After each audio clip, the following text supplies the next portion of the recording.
Good morning, and welcome to the General Dynamics second quarter 2022 earnings call. My name is Brika, and I will be your event specialist today. During the presentation, you will have the opportunity to ask a question by pressing star followed by one on your telephone keypads. Please note, you may ask one question and one follow-up at this time. I now have the pleasure of handing the call over to our host, Howard Rubel, Vice President of Investor Relations. So, Howard, please go ahead.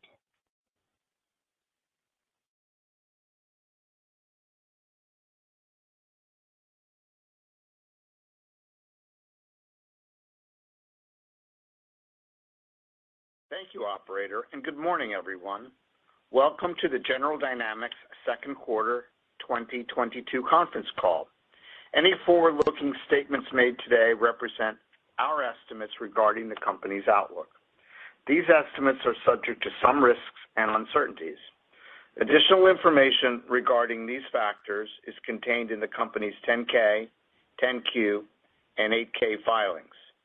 We will also refer to certain non-GAAP financial measures. For additional disclosures about these non-GAAP measures, including reconciliations to comparable GAAP measures, please see the slides that accompany this webcast, which are available on the Investor Relations page of our website, investorrelations.gd.com. With that completed, I would like to turn the call over to our Senior Vice President and Chief Financial Officer, Jason Aiken. Thank you, Howard.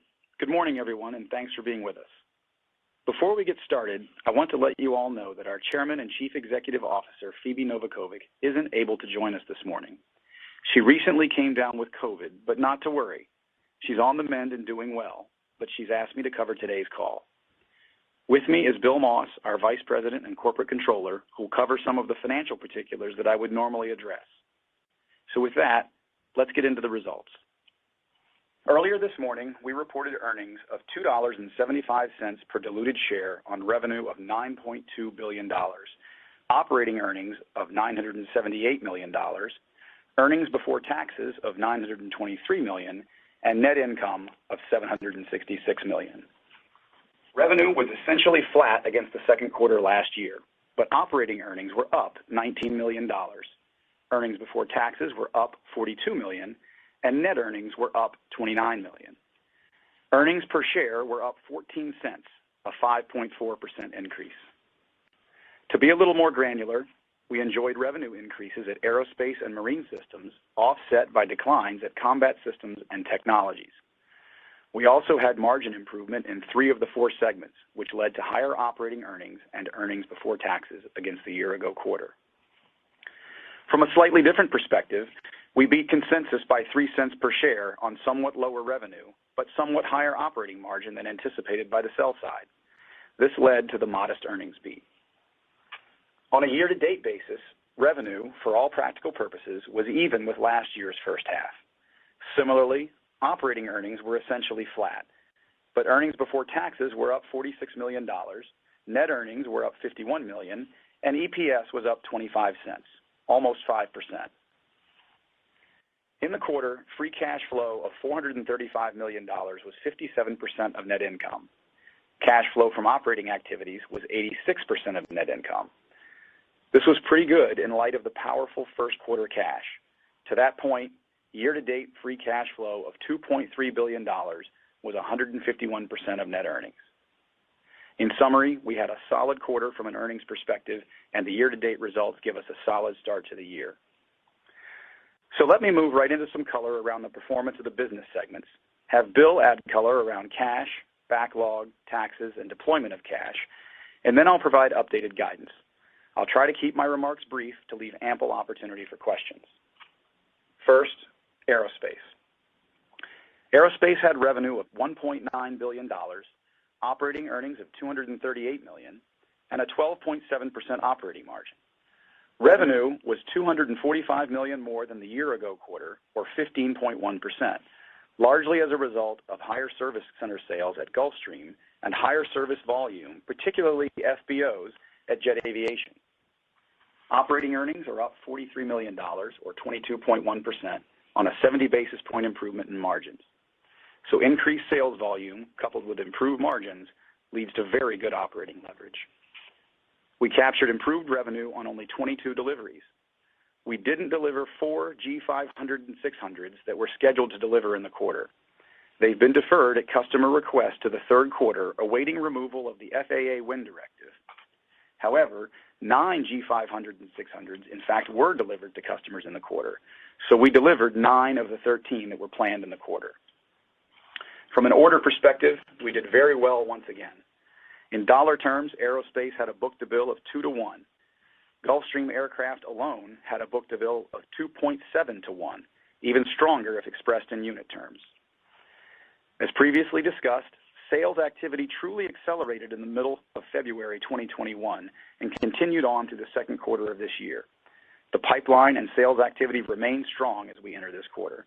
The Farnborough Aero Show was a good one for us. From a new product perspective, the G500 and G600 continue to perform well. Margins are improving on a consistent basis and quality is superb. We're making good progress in the flight test of the software update for landing in high winds and expect removal of the FAA directive in mid-September. You may recall that last quarter we advised you of a risk of a 3 to 6 month delay for certification of the G700 to second quarter 2023 as a result of the time-consuming work on model-based software validation. As a result of the flight sciences engineering resources we needed to redeploy onto the work related to the G500 and 600 FAA limitation on landings in high wind conditions, the risk to the G700 schedule has become a reality. As we've previously advised, this will not adversely impact our financial plan for 2022 and 2023. We feel confident that the G800 will follow the G700 by about 6 months. Looking forward, we've planned 123 deliveries for the year, and we fully expect to do just that. Turning to defense, Combat Systems had revenue of $1.7 billion, down 12.3% over the year-ago quarter. Revenue was impacted by Ajax at both Land Systems and ELS, bomb bodies at OTS, and some program mix. Operating earnings of $245 million were off against last year's quarter by 7.9%, with a 70 basis point improvement in margins. Operating margin was a strong 14.7%. On a sequential basis, revenue was very similar to the first quarter, but operating earnings were up 7.9%, or $18 million, on a 110 basis point improvement in operating margin. For the first half, Combat Systems revenue was down 10.2%, and operating earnings were down only 7.5%, on a 40 basis point improvement in margins. In June, Land Systems was awarded the Mobile Protected Firepower contract, the first all-new combat vehicle for the Army in decades. The initial award for LRIP-1 was $410 million for 25 vehicles. The program of record for LRIP is $1.1 billion for 95 vehicles through 2026. The entire program requirement is 500 vehicles for more than $5 billion. The program fills a critical gap in the Army's Infantry Brigade combat force, and we expect to move out swiftly on the program. The quarter was very good for Combat Systems from an orders perspective, with a 1.4 to 1 book-to-bill, leading to an increase in total backlog and estimated potential contract value. Demand for our products, particularly our combat vehicles, remains strong, with Europe leading the way. International order opportunities for Abrams are particularly strong. This was an impressive operating performance once again by the Combat Systems Group in a constrained revenue environment. At Marine Systems, revenue of $2.65 billion was up $115 million over the year-ago quarter. It was flat sequentially, but up year-to-date. In the quarter, growth was led by Columbia, TAO, and repair work volume. For the first half, revenue was up $283 million, or 5.6%. This is very impressive continued growth. Operating earnings were $211 million in the quarter, essentially flat with the year-ago quarter as a result of a 30 basis point reduction in margin. The margin compression was the result of the impact on Electric Boat of additional schedule delays in the Virginia program from the supply chain as it struggles with recovering from COVID. EB is working closely with the Navy and suppliers, including embedding operating and engineering personnel on site to restore the necessary Virginia program cadence. Nonetheless, Electric Boat's performance remains strong, and while still early in the Columbia first ship construction contract, the program remains on cost and schedule. Total backlog of almost $42 billion remains robust and is by far the largest of our operating groups. And lastly, Technologies. The segment had revenue of $3 billion in the quarter, down $158 million from the year-ago quarter, or 5%. Two-thirds of the decline was attributed to Mission Systems, largely related to their continuing struggle with a shortage of chips, which continues to plague their ability to deliver certain products. On the other hand, operating earnings of $304 million were down only $4 million, or 1.3%, on a 40 basis point improvement in operating margin to 10.1%. EBITDA margin was an impressive 14.1%, including state and local taxes, which are a 50 basis point drag on that result. Operating performance at GDIT was particularly strong, 140 basis points better than the year-ago quarter. These are industry-leading margin figures. Technologies had a good order activity in the quarter, with book-to-bill of 1-to-1 and good order prospects on the horizon. Mission Systems had nice orders from many of their product offerings, especially those impacted by the chip shortage. The IT pipeline remains healthy in most of our federal IT lines of business as the government continues to modernize and upgrade its mission support systems. GDIT has the opportunity to submit $35 billion in opportunities this year, including $17 billion in the third quarter, most of which represents new work. That concludes my remarks with respect to a solid quarter and first half. I'll now turn the call over to Bill for further remarks, and then I'll provide our updated guidance. Thank you, Jason, and good morning. Starting with cash performance in the quarter, from an operating cash flow perspective, we generated over $650 million, which, following our strong first quarter performance, brings us to over $2.6 billion for the first 6 months of the year.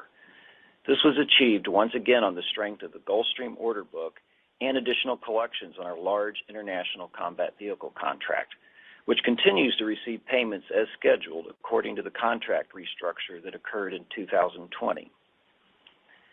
Including capital expenditures, our free cash flow was $435 million for the quarter and $2.3 billion year-to-date, yielding a conversion rate of 151% year-to-date. The strong performance so far reinforces our outlook for the year of free cash flow conversion at or above 100% of net income. And of course, as a reminder, that outlook assumes current law with respect to the tax treatment of research and development expenditures. If the Congress acts to defer or reverse the current capitalization requirement, we would expect free cash flow for the year at or above 110% of net income. Looking at capital deployment, capital expenditures were $224 million in the quarter, or 2.4% of sales. That's up from last year, consistent with our expectation to be around 2.5% of sales for the year. For the first 6 months, we're closer to 2% of sales, but 2.5% remains our full-year target. We also paid $349 million in dividends and spent approximately $800 million on the repurchase of 3.6 million shares. That brings year-to-date repurchases to 4.9 million shares for just shy of $1.1 billion. The net result at the end of the second quarter was a cash balance of $2.2 billion and a net debt position of $9.3 billion, down more than $2 billion from this time last year. As a result, net interest expense in the quarter was $95 million, down from $109 million in the second quarter of 2021. That brings the interest expense for the first half of the year to $193 million, down from $232 million for the same period in 2021. At this point, we continue to expect our interest expense for the year to be approximately $380 million, including the assumed repayment of $1 billion of notes that mature in the fourth quarter. The tax rate in the quarter was 17%, bringing the rate for the first half to 15.6%. So no change to our outlook of 16% for the full year. But of course, that implies a rate in the mid-16% range for the second half of the year to arrive at that outcome. To shape that for you, we'd expect the rate to be somewhat lower in the third quarter and higher in the fourth. Order activity and backlog were once again a strong story in the second quarter with a 1.1-to-1 book-to-bill for the company as a whole. As Jason mentioned, order activity in aerospace led the way with a 2x book-to-bill, which is the fifth consecutive quarter the book-to-bill for the group has been 1.6 times or higher. As a result, aerospace backlog is up over $5 billion in the past year, an increase of almost 40%. During the quarter, we finalized negotiations on the restructure of the last of our arrangements with a fractional aircraft operator, which resulted in a roughly $300 million reduction in the aerospace backlog and a $900 million reduction in aircraft options. This action essentially clears our backlog of any exposure to fractional customers and has no impact on our production and revenue forecasts for 2022 and beyond. On the defense side, Combat Systems and Technologies also had solid quarters with a 1.4 times and a 1 times book-to-bill, respectively. The increase in the Combat Systems backlog was particularly notable given a headwind from foreign exchange rate fluctuations of over $200 million in the quarter and $300 million year-to-date. Incidentally, the FX fluctuations also negatively impacted Combat's revenue by $65 million in the first half of the year, as the euro fell to near parity with the dollar. We finished the quarter with a total backlog of $87.6 billion, while total potential contract value, including options and IDIQ contracts, was $126 billion. That concludes my remarks. I'll turn it back over to Jason to give you an update on our guidance for 2022 and wrap-up remarks. Thanks, Bill. Let me do my best to give you an updated forecast. The figures I'm about to give you are all compared to our January forecast, which I won't repeat. There is, however, a chart with respect to this that will be posted on our website, which should be helpful. In aerospace, we expect an additional $200 million of revenue with an operating margin of around 12.9%, which is 10 basis points higher than we previously forecast. This will result in additional operating earnings. There could be some upside here if we can deliver out a few more planes in the year. With respect to the defense businesses, Combat Systems should be on the low end of our revenue range with an improvement of up to 50 basis points of operating margin. So total revenue of around $7.1 billion and operating margin around 15%. There's no change to Marine Systems revenue, but 30 basis points lower margin. So annual revenue of $10.8 billion with an operating margin around 8.3% for the reasons I've previously described to you. Technologies revenue will be in the middle of the forecast revenue range at the same operating margin, driven by GDIT with 3.5% year-over-year growth. So for the group, we expect annual revenue of around $12.9 billion with an operating margin around 10%.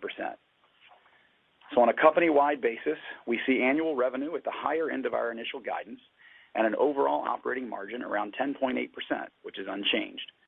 This rolls up to EPS at the high end of our previous guidance range. In short, we expect only modest deviation from our initial guidance. That concludes my remarks, and we'll be pleased to take your questions. Thank you, Jason. As a reminder, we ask participants to ask one question and one follow-up so that everyone has a chance to participate. Operator, could you please remind participants how to enter the queue? Thank you. If you would like to ask a question, please press star followed by 1 on your telephone keypad. If you change your mind, please press star 2. We have our first question from Robert Stallard of Vertical Research. Please go ahead when you're ready, Robert. Thanks so much. Good morning. Morning, Rob. Jason, I'll kick it off with one for you. The big question we've been getting from folks is what the impact could be on business jet and the aerospace division from a slowdown in the global economy. And I was wondering if you could give us some perspectives on how this could play out and how aerospace is differently positioned from where it was, say, in 2007, 2008. Yeah, so I think the most important point here, Rob, is the robust nature of the demand we've seen up to this point. The order activity that's resulted in and the extended backlog that provides us. not to mention, frankly, and Bill spoke to this a little bit in terms of some of the cleanup in the quarter, but the durability of the backlog that continues to just increase the quality of that order book as we move forward. So obviously we can't predict when and what any type of slowdown will look like. There's a lot of talk out in the market about interest rates, inflation, the stock market, recession potential, and so on. But to be completely frank with you, we have not yet seen any impact to that in terms of our order pipeline and the resulting order activity that we've seen. There just continues to be very strong customer demand. We're continuing to see that as we embark here into the third quarter. And so I think bottom line, between the size of the backlog, the ongoing order activity, the durability of that backlog, which at this point is in excess of 2.5 times our annual sales for the group, notwithstanding the possibility of economic slowdown or similar conditions, we remain very confident and steadfast in our outlook for the next couple of years that we provided in terms of 23, 24, and beyond. Okay, thanks for that. And then as a follow-up, you mentioned the Ajax program in the Combat Systems division. Could you give us an update of what the situation is there and how it's likely to pan out from here? Thank you. Sure. So the program is proceeding. The vehicle tests are continuing, and they continue to confirm, frankly, the vehicle performance that we've seen to date. With respect to some of the things that the customer's been focused on when it comes to vibration in the vehicle, some concerns that emerged in some of the early customer trials have been addressed at this point. And we are working right now on with the customer on securing appropriate communications gear. So I think the key here at this point is that this is going to really be all about how soon approvals can move through the system as we undergo this series of deliberate tests that take time, as would be the case on any new platform development program. Frankly, this is not inconsistent with experience that we would expect on any new platform development. But like I said, we continue to work with the customer, and they continue to assure us of their commitment to the program, as well as of their need for this transformational capability.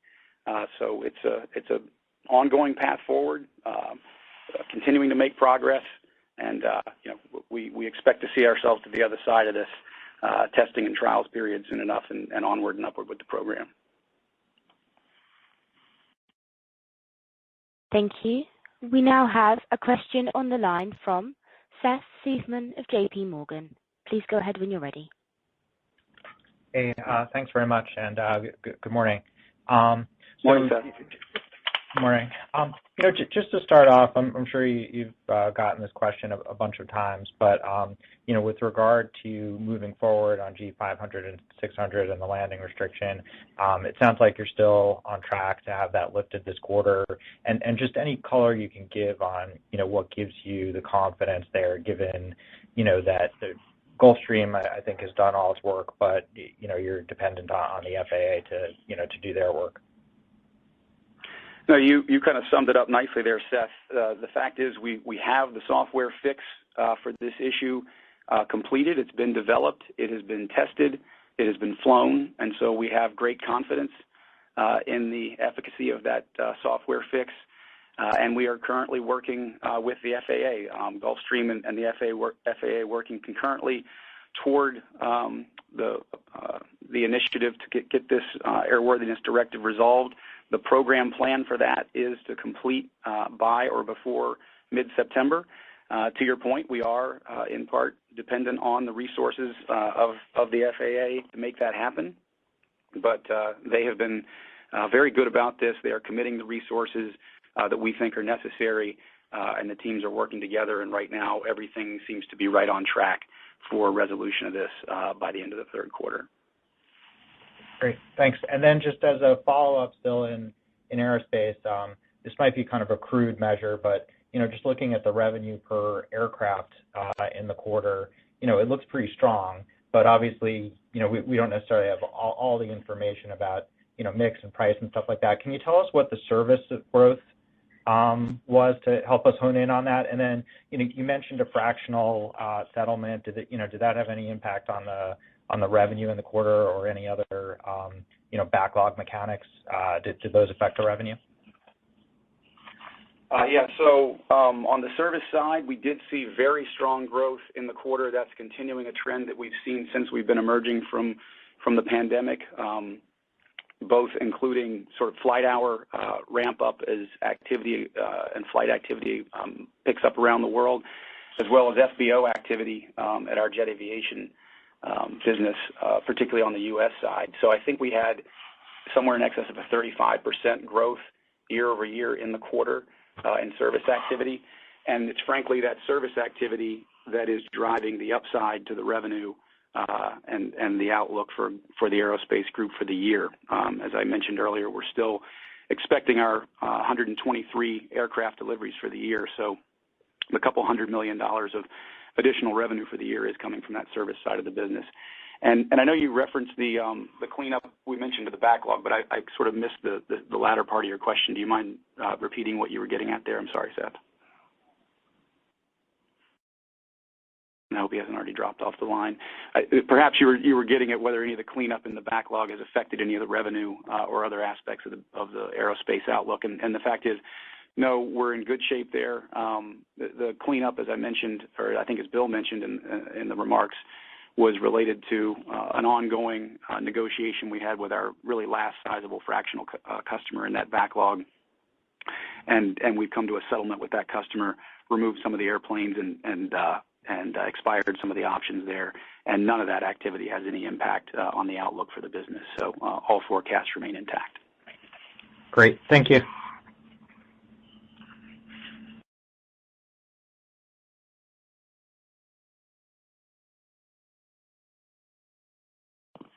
Operator, I don't know if we have our next question on. We now have our next question from David Strauss of Barclays. Your line is open, David. Thanks. Good morning. Morning, David. Jason, when we were down at Gulfstream back in June, I think you talked the Gulfstream talked about being about 70% of the way through the software validation test on the 700. Can you just give us an update exactly where that stands today?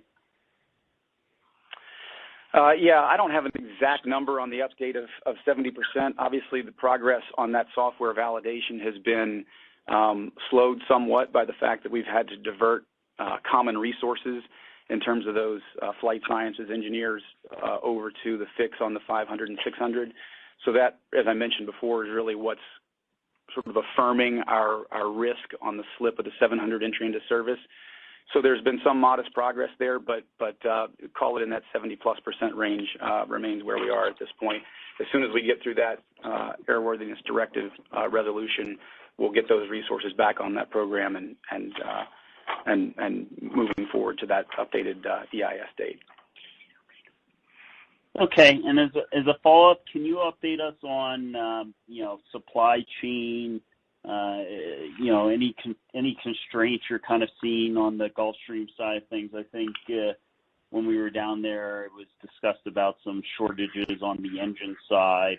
How do you feel about the overall supply chain at Gulfstream and your ability to hit that 123 delivery number for the full year? Yeah, so as you referenced, supply chain, definitely not to sugarcoat it, it's an ongoing issue for the industry. It's no surprise or no secret that I think the commercial aerospace industry has had a fragile supply chain even before COVID hit, so it's probably no surprise that that's only been exacerbated. And I'd say it's a daily battle. But that said, I think there's no team that I'd rather have tackle this issue than the Gulfstream team down there. They have people embedded throughout the supply chain, actively managing these issues with our partners to help them meet our commitments to our customers.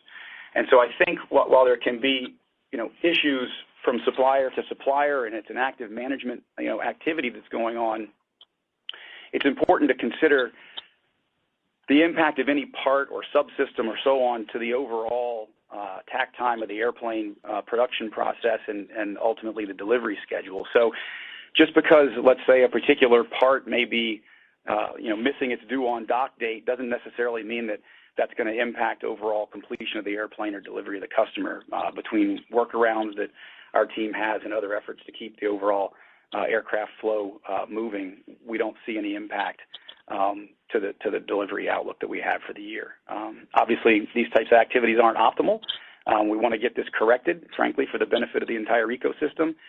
But we continue to have great confidence in the team at Gulfstream to get through the challenge, and they'll meet their aircraft delivery forecast for the year. Thanks very much. Sure. Thank you for that. We now have the next question from Ron Epstein of Bank of America. Please go ahead when you're ready, Ron. Yeah, hey, thank you. Good morning, everyone. Morning. Jason, morning, Ron. Question for you on, again, kind of maybe going back to the supply chain, but focusing a little bit more on defense. So it seems like at Gulfstream, you guys are managing the constraints well. You know, we've heard from some of the engine producers that castings and forgings and things are tight, and you're managing through that. But it seems like you've got a lot more flexibility in your commercial business than you do in your defense business. And one of the themes that seems to have emerged from this quarter is that because of the way defense contracting is done, we continue to hear shortages of A, B, and C. Is there anything you guys can do about chip shortages, buying inventory ahead, or are you just so constrained by, you know, the kind of the materials management acquisition rules that you can't do that? Because it seems like defense is just sort of fundamentally this sort of just-in-time business, but we're in sort of a just-in-case world, if you get the gist of my question. Yeah, no, it's a great question, Ron, and I'll kind of break that down into two aspects of our business, sort of the short-term side and the long-term side. And the piece that we're seeing a bigger issue in on the short-term side, and you referred to the chip shortage, it's really that the mission systems piece that we've talked about for some time now. And again, that's because these are quick turn orders, they're product driven, they're dependent on these chips, and you got to get them out the door. And obviously these are highly engineered, high-end design engineering type products. So to your point, the specifications are quite specific. That said, number one, I think the team is doing a tremendous job trying to develop workarounds. They are out there ordering parts in advance where they can. It's tough to get your spot in line because this is an issue affecting not just the industry but the broader economy, but they're doing their best they can on that front. They are also working to change designs, modify designs, accept alternate parts where they can, and be as nimble as they can on that front. But that obviously takes some time. I think importantly for that side of the business, this is just a timing issue. We've seen here, if you take, for example, the second quarter and the product that wasn't able to ship at the end of the quarter, we've seen the vast majority of that actually get shipped in the first month of the third quarter. So that is flowing through. It doesn't mean we're out of the woods yet. I think this is going to be something that's going to bug us for the balance of the year and maybe spill over a little into next year. But the fact is we've seen some of the strongest order activity from the customer in this area. So I think this is just a timing thing. We'll come through it, and the order demand is there so that this will continue to, on into the balance of this year and beyond. So that's sort of on the short-term side of the business. The other big supply chain side that we're seeing, frankly, is a little bit different. It's on, frankly, the longest leg side of the business, and that's in the shipbuilding side. And really there, it's less about parts or material availability. It's about the availability of labor, the price and availability of skilled labor. And so we're seeing that really hit the supply chain for us. And for us, it's focused primarily on the Virginia-class program. When you think of NASSCO out on the West Coast and, frankly, the Columbia program at Electric Boat, those are all hitting this in stride. But on the Virginia program, the supply chain has stumbled a little bit more. And when you think about it, we had been working hard even prior to COVID to ramp up our resources on those programs to support 2 per year Virginia as well as the addition of Columbia, and we were making pretty good headwind on that. And then COVID hits, and you take 2 steps back or at least a pause, instead of needing to take 2 steps forward. So when you think about shipbuilding and the nature of that business, a shock like that to the system can hit it quickly, but it just takes time for it to recover. And so that's what we're seeing on the Virginia program is the supply chain is struggling to catch back up and sort of hit that cadence that they need to be on. But again, like Gulfstream, like Mission Systems, Electric Boat has got all the resources that we can bring to bear and all the sense of urgency to apply to that supply chain. And once we can get that schedule righted, I think we'll be back on track. But in the meantime, that schedule extension brings cost, and that cost brings an impact to margins, and that's what's affecting our outlook for that business. So I'm trying to give you as complete an answer as I can on the supply chain as it hits the defense side. So that's sort of both ends of the spectrum from my perspective. Yeah, got it. Thanks. And then maybe just one quick follow-up on combat. With all the awards that have been coming in and the activity in Europe, when would you expect that to flow through the business? Is that a 23 kind of thing? When would we expect to see that kind of, at least on the top line? Yeah, it's a good question. I want to take a step back and maybe give a little clarity on what we've seen through the first half of this year and then what that means for where we're going. Obviously, in the first half of the year, we're down notionally a little bit more than you would expect given our full year outlook. I think we're about 10% down year to date. If you do some quick checking, you'll see that what that's really a function of is that last year our revenue per quarter was essentially consistent throughout the year, first quarter, second quarter, third quarter, which is really in contrast to the tried and true annual cycle that we see in combat systems. And we're frankly, once again, seeing this year, which is a sequential ladder, if you will, lowest in the first quarter, rising to the fourth quarter. So that created a little unusual headwind in terms of the year-over-year comparisons. But we're still, based on the way the second half plays out, still expecting to be at the low end of our revenue forecast. So what does that imply? That implies about a 3.5% growth in the second half versus the second half of last year, and I think that's imminently achievable by that group. But looking beyond that, to your point, there's a tremendous amount of activity in this market. Obviously, as I mentioned before, the MPF award is a big one for us. That's a whole new additive space in the infantry brigade combat structure there. And there's tremendous demand signals internationally, as you mentioned. Obviously, we're working toward the tank opportunity in Poland. There's other international tank opportunities, as I mentioned before. And then you alluded to sort of demand generally internationally, and everybody has kind of this suspicion that everything going on in Eastern Europe is going to lead to significant growth on the defense side. And certainly we are seeing those demand signals. I think the key thing that we all have to keep in mind here is to keep in check our expectations with respect to timing. The demand signals are there. We are having regular dialogue and ongoing conversation with those customers about that interest. But it just takes time for interest to turn into budgets, to turn into appropriations, to turn into contracts, to turn into revenue. So I think it's all consistent with our long-term outlook that by 2024 and beyond, we ought to see a nice uptick trajectory in combat systems. We're still talking, low to mid-single digit growth, but we ought to see an inflection point to growth out in that period, and all of that is supportive of this. But in the meantime, I just reiterate our emphasis that the focus and the story for combat systems is a margin one, and you've seen how well, once again, this group can perform on the margin side and be a really good cyclical, no matter what's happening on the top line. Thank you. The next question comes from Robert Spingarn of Melius Research. Your line is open, Robert. Hey, good morning. Morning. Jason, I just wanted to go back to labor and talk across all the businesses, where you stand, where obviously you said shipbuilding's a tough one, so maybe that's the most challenging area. But when you look across the businesses, what is the labor and talent acquisition situation? Yeah, you touched on it, Rob. The shipbuilding side has been the toughest one. We've seen that in Maine. We've seen that all over sort of the New England shipyards as we've tried to ramp up. And frankly, those are the two shipyards at EB and Bath that we have the most opportunity to ramp up. And so it's not like a lot of other industries where you're hearing things about remote work and the ability to pull people from all over the country and all over the world. You've got to get shipbuilders in those states and in those regions to do that work.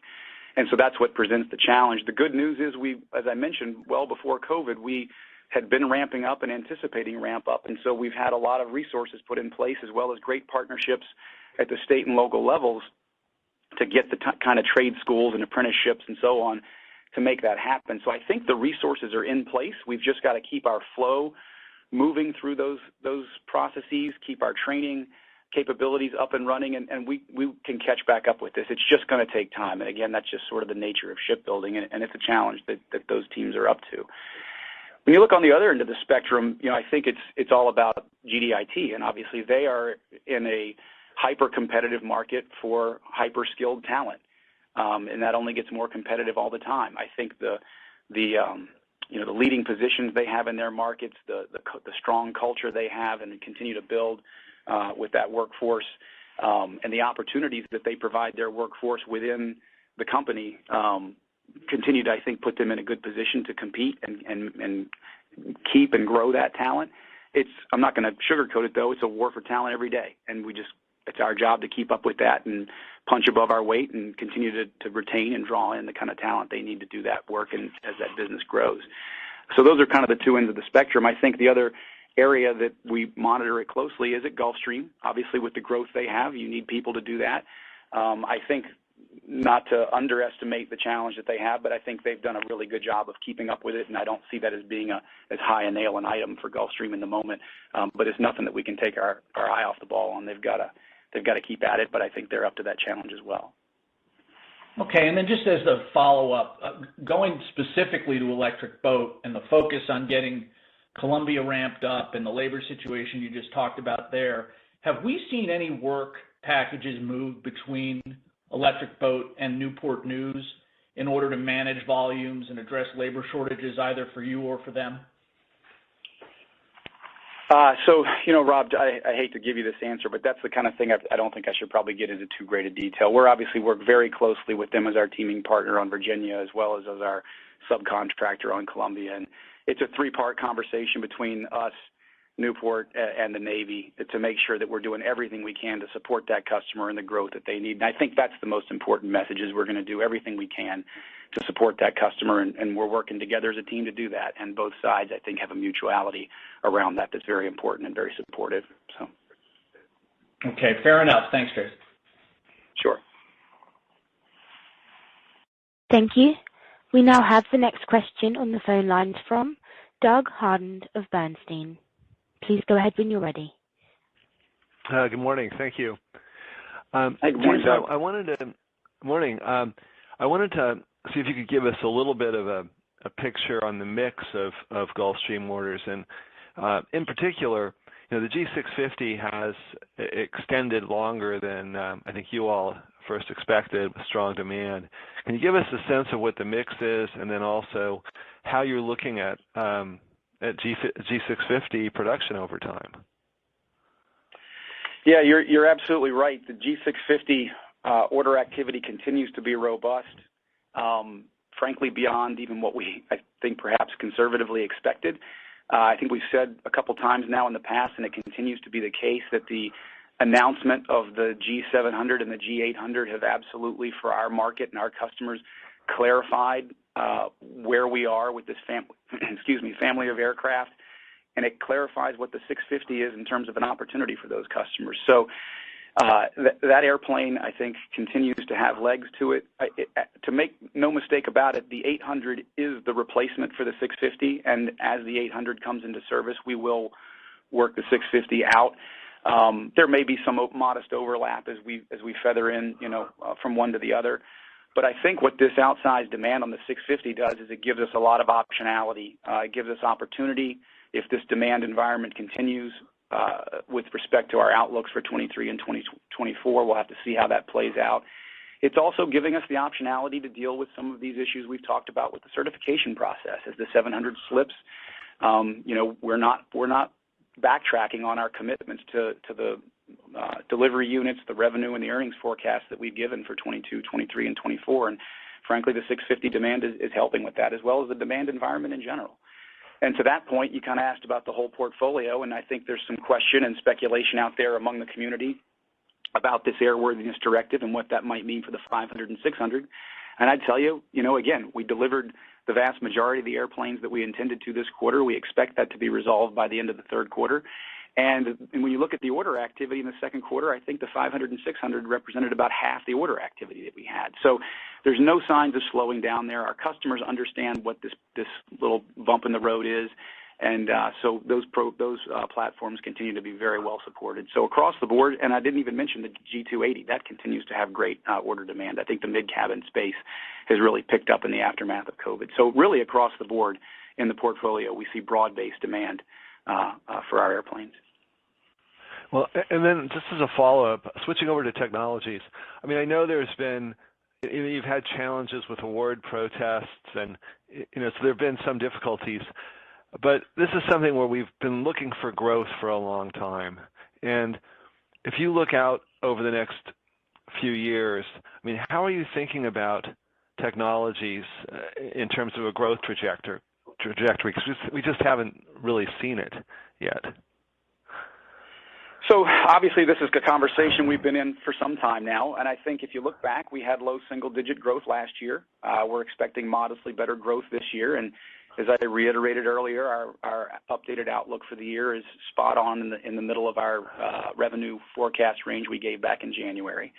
Obviously, we're off to a little bit of a slower start to the year, but I'd say a little bit of a slower start, and that's largely attributable to Mission Systems. I won't reiterate those issues, but we do believe that is a timing issue for us. GDIT is flat for the first half, but we absolutely have a clear line of sight to growth for them in the second half. And so, look, I mean, what gives us confidence in this outlook? I think the way we look at it is not any one particular win or loss or one program or another. It's really about all of the key, what I think about as leading indicator data or statistics that are around a business that is made up of thousands of contracts across the portfolio. You're talking about order activity, win and capture rates on new as well as recompete business, book-to-bill, backlog, potential contract value, so on and so forth. And all of those metrics for us continue to support an outlook for this business of low to mid-single-digit growth. I mean, you look at GDIT, for example, they had awards in the first half that were valued at about $7 billion. And that's significantly higher than the first half of last year, and the vast majority of that represents new work. So obviously this can be frustrating, I think, for you all, and sometimes it is for us, given the particularly lumpy aspect of this business when it comes to the protest and delayed award adjudication process. So it can come in fits and starts. But we remain bullish on this, and we think bottom line we're talking about a low to mid-single digit growth outlook. And frankly, as I think about it, you may have noticed a couple weeks after the quarter, we had that announcement of the Air Force European support contract, some $900+ million opportunity. If that had happened a couple weeks earlier, it'd be kind of a completely different conversation around the book-to-bill for the technologies group in the quarter. So that's just a one-off example, but it speaks to the point that while timing can be frustrating and lumpy, and the pipeline can be a challenge to get through, it doesn't change our long-term outlook for this business. Thank you. We now have Peter Arment of Baird. Please go ahead when you're ready, Peter. Yes, thanks. Good morning, Jason.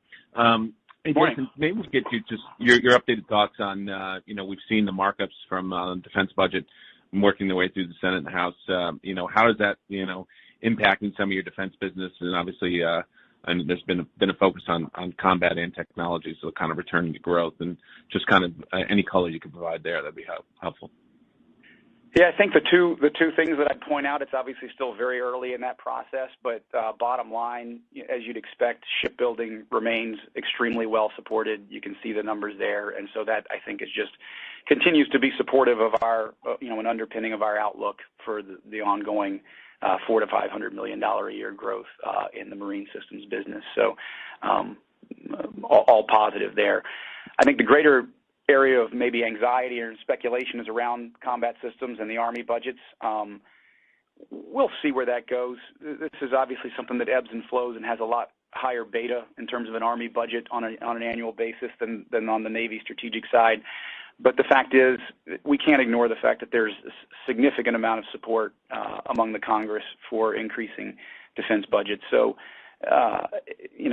Abrams, Stryker, those continue to be very critical assets in the Army infrastructure, and we think there's continued support for those. And so while there's a lot of chatter around are those going to decline and what's going to happen, let's just see how it plays out. I think we'll have to stay tuned and see.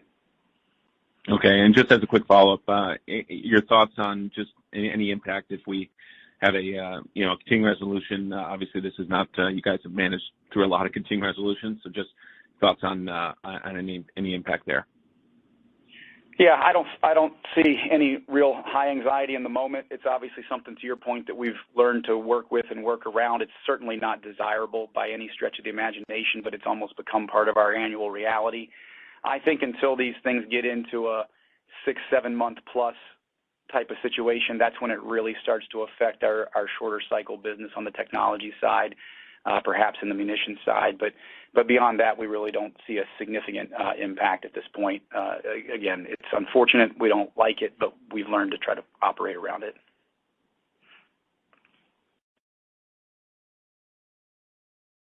Thank you. We would now like to have the next question from Sheila Kahyaoglu from Jefferies. Please go ahead when you're ready. Hi. Good morning, guys. Thank you for the time, Jason and Howard. Yep. Morning, Sheila. I wanted to maybe ask a shorter-term question to follow up on Doug's on technologies. You know, it was down 3% in the first half and up 10% growth in the second half implied with the guidance. GDIT seems to be doing well, like fairly flat. Can you maybe bridge us on mission and how you think about supply chain getting back to growing in the second half, timing of funding, because a lot of the GDIT peers have complained about that. Maybe if you could just bridge us shorter term. Yeah, you've touched on the key issues, but I think the biggest piece of it is what I mentioned before, is that we're already seeing here in the third quarter our ability to catch back up on some of that delayed product shipment from the second quarter. We really got a bit balled up there toward the end of the second quarter, and that hampered the revenue for the first half. But we look, I don't want to sugarcoat the challenges. Mission Systems is not out of the woods, so you know they're going to fight and scrap their way, but they're seeing their way toward workarounds on that supply chain side, and I have a good deal of confidence that they can get there. On the GDIT side, it is a frustrating environment in terms of the slow pace of the outlays. Frankly, we've seen that a bit on both the Mission Systems and GDIT sides. But I think the hill that they have to climb in the second half is not as high, and I think we've got reasonable line of sight in terms of the work that's in the books, and they just got to go execute on that should get them there in the second half. They've just got a little bit to go get to get in the second half. So I feel even greater confidence on the GDIT side. Okay, thank you. And then I just wanted to ask a cleanup on aerospace. You know, when we think about the 123 delivery guide, how much of that includes G700s? And then given the raise was on service, how much of the services business is in the backlog? So I don't necessarily get into detailed order or backlog and ordering cancellations on an aircraft by aircraft basis. I apologize. I'm going to have to punt on that one. But on the service side, we typically don't have much in the way of service activity in the backlog. We have a very modest amount in the aerospace unfunded backlog category that is related to longer-term maintenance arrangements that we have with some larger customers. But the service activity across the board at Jet Aviation and Gulfstream is really a book and bill basis on a quarterly and annual basis, so sort of a one-to-one typically there.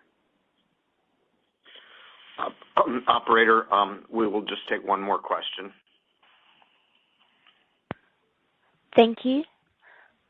We have the last question from Cai von Rumohr of Cowen.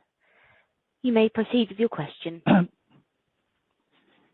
Yes, thanks so much. So orders at Gulfstream for aircraft, you mentioned about half in the quarter was for the 500, 600. You mentioned that the 650 is doing well. How is the 800? Because, that's been introduced relatively lately. You now have a new competitor in the market that looks like they match you in range with 4 versus 3 sections. So, how is the 800 doing?